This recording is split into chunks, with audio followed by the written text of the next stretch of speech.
Paano kung sabihin ko sa'yo na may paraan para makuha ang atensyon ng isang babaeng may asawa nang hindi ka nagmumukhang desperado o mapangahas? Oo, alam kong tabu pakinggan, pero ang katotohanan. Ang attraction, hindi yan laging nakasalalay sa status. Minsan, nasa presence mo yan. Nasa galaw mo. Nasa titig. Nasa panahimik mong intensyon. At kung nahanap mo ang video na to, baka ito na ang sign na kailangan mong malaman ang tamang paraan ng paglapit. Hindi bastos, hindi bastang landi, kundi may finesse, may respeto, at may lalim. Welcome sa aral mula sa Stoicism, kung saan hindi lang diskarte ang tinuturo, kundi kontrol, karisma, at katalinuhan sa gitna ng mga delikadong emosyon. Kaya bago tayo magsimula, nasa tamang lugar ka. I-like mo na to kung gusto mo ng content na may lalim. Mag-subscribe ka na rin at i-comment kung anong bahagi ng video ang tumama sa'yo. Handa ka na ba? Kasi sa video na to, malalaman mo ang 7 diskarte para mapansin ka ng kahit sinong babae, kahit pa may asawa siya. Number 1. Titig na tagos sa kaluluwa. May isang uri ng titig na hindi mo basta makakalimutan. Hindi ito yung tipong mabilis na sulyap o simpleng tingin lang. Ito yung titig na parang gusto mong sumilip sa mismong kaluluwa niya. Tahimik pero malalim. Hindi bastos. Hindi bastang pangaakit. Kapag nagtagpo ang mga mata nyo, huwag kang iwas. Huwag kang kabahan. Panatilihin mo lang ang koneksyon. Hindi mo kailangang magsalita. Dahil ang mga mata mo magsasalita para sa'yo. Pero tandaan, may malaking kaibahan ang pagiging intense sa pagiging creepy. Ang tamang titig ay may ritmo. May respeto, at may timing. Isipin mo to, nasa isang kanto kayo, nag-uusap. Biglang nagtagpo ang mga mata nyo. Titigan mo siya nang hindi mo binabasag ang katahimikan. Kung gagawin mo ito ng tama, sa isang iglap, mararamdaman niya na may lalim ka. May lalim na bihirang matagpuan sa panahon ngayon. At minsan, sa isang titig lang, nagsisimula ang koneksyon na hindi na basta mapuputol. Kung nakaka-relate ka o gusto mong matutunan pa ang ganitong uri ng presensya, huwag kalimutang mag-subscribe dito sa aral mula sa Stoicism. Dahil hindi lang diskarte ang mahalaga, kundi ang lalim ng intensyon. Number 2. Ngitian mo ng may pagnanasa. Hindi lahat ng ngiti pare-pareho ang epekto. Merong ngiting pangkaibigan. Merong ngiting magalang. Pero iba ang ngiting may halong pagnanasa. Hindi ito bastos. Hindi rin ito lantaran. Ito yung ngiti na may konting misteryo. Yung tipong may ibig sabihin pero hindi mo sinasabi. Isipin mo to. Magkasama kayo sa isang event. Maingay. Maraming tao.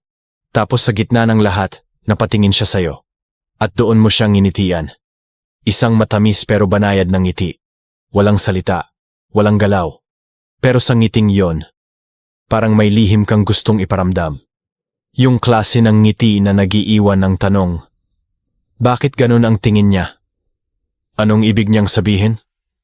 At doon na pumapasok ang curiosity. Dahil sa isang simpleng ngiti, maaaring mabuksan mo ang isip niyang hindi mo pa man lang kinakausap ng buo. Number 3. Biruin mo ng medyo bastos pero may timing. Minsan, hindi sweet talk ang tumatama sa babae.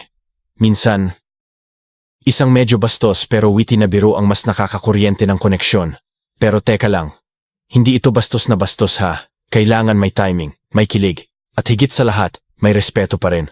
Gusto mong marinig ng babae na alam mong may asawa siya, pero confident ka pa rin magbiro. Halimbawa, ang ganda mo pa rin kahit may asawa ka na. Mapapangiti siya. Minsan matatawa. Pero sa likod ng nangiting yon, mag-iisip siya, bakit hindi siya takot magsabi ng totoo? Bakit parang hindi siya intimidated? At ayun ang susi.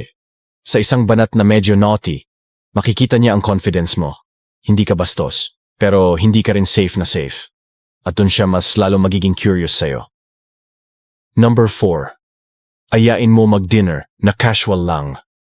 Sino bang may ayaw sa masarap na pagkain at magandang kausap? Pero tandaan, ang pag-imbita ng dinner, hindi laging tungkol sa ligawan. Minsan, ito lang ay simpleng paraan para makilala siya ng mas malalim. Walang pressure. Walang label. Halimbawa, May nalaman kang pareho pala kayong mahilig sa Thai food. Diyan ka pwedeng pumasok ng casual. Uy, may alam akong masarap na Thai resto. Baka gusto mong subukan minsan? Hindi pilit. Hindi rin pa cute. Basta steady lang.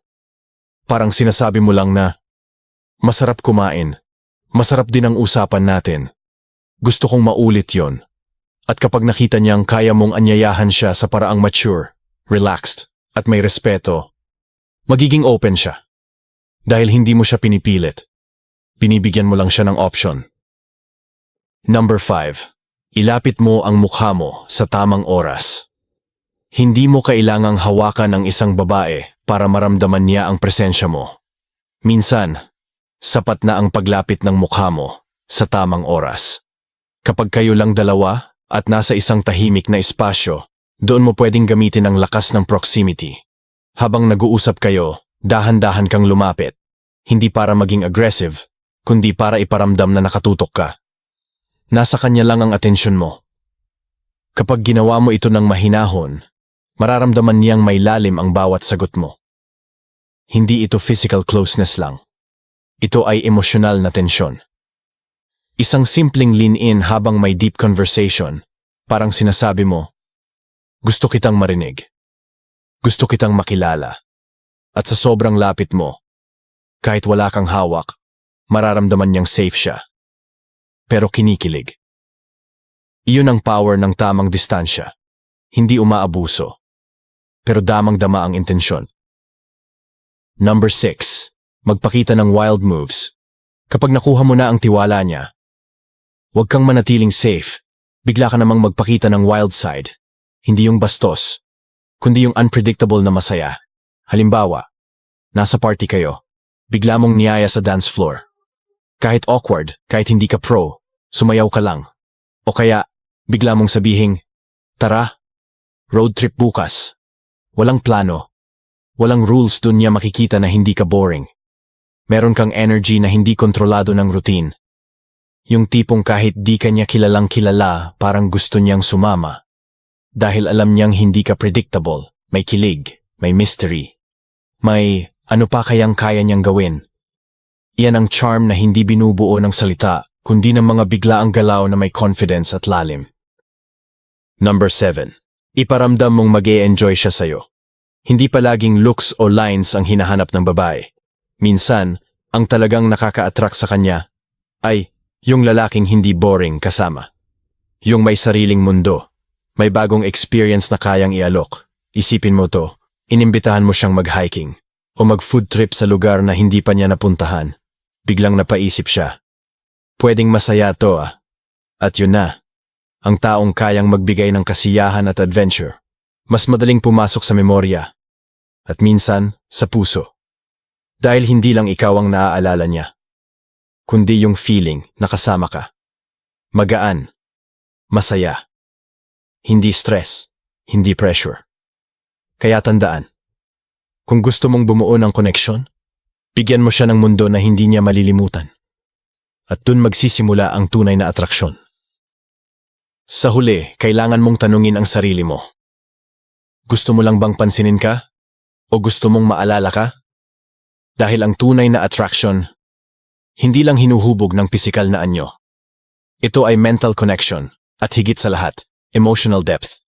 Ang mga diskarteng to, hindi para manipulahin, hindi para manggulo ng relasyon, kundi para ipakita na may mga lalaki pa ring marunong maghintay, magbasa ng signals, at marunong rumespeto. Laging may tamang oras, laging may tamang distansya. Hindi mo kailangang pilitin ang pinto. Dahil kung nararamdaman niyang totoo ka, minsan, kusa itong bumubukas. At kapag nangyari yon, mas malalim pa sa crush ang mabubuo. Kung umabot ka sa part na to, malamang may natutunan ka. Kaya huwag mong hayaang lumipas lang ang video na to. Iparamdam mo rin ang suporta mo. I-like mo na ang video. Mag-comment ka kung aling diskarte ang pinakatumama sa'yo. At syempre, mag-subscribe ka na sa Aral mula sa Stoicism, kung saan tinatalakay natin ang disiplina, lalim, at direksyon ng isang lalaking may respeto sa sarili. Pindutin mo rin ang notification bell para lagi kang mauna sa mga susunod nating videos. Dito, hindi ka lang basta natututo, pinabago mo rin kung paano ka nakikita ng mundo. Kaya tandaan, respeto muna, bago diskarte.